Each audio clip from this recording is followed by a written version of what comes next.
Hey there, what's up? In this video, I'm going to show you how you can force power off and restart your Samsung Galaxy A54 5G.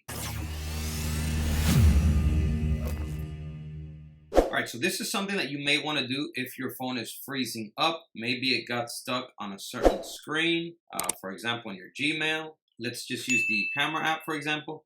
So this happens sometimes when your phone is a little bit older. It's harder to happen when it's a newer phone. And it happens when you have, a lot of apps or a lot of storage taken up on your device. So I'm going to show you how to force power it off and reboot it. By rebooting it, it will automatically close all of the apps down and restarting fresh. And this will most likely fix the problem of your frozen Galaxy. All right, so let's say you're stuck on the camera app, for example, or any app for that matter. All you have to do is you're gonna press and hold volume down and the power lock button at the same time for a few seconds until the screen blacks out. So let's go ahead and do that now. Volume down and power button, continue to hold them. And once the screen blacks out, you can let go. And after a few seconds, you're gonna see the Samsung logo once again. That means that the phone is booting back up. All right, give it a few seconds, and there you go. Your phone should restart.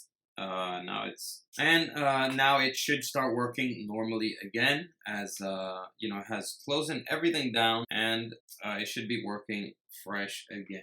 Alright everyone, so that is how you force power off and restart your Samsung Galaxy A54 5G. So hope this helped you out. If it did, please give it a like, it really helps me out, and comment down below, let me know if it did. And that's all for this video. I'll catch you in the next one. As always, peace.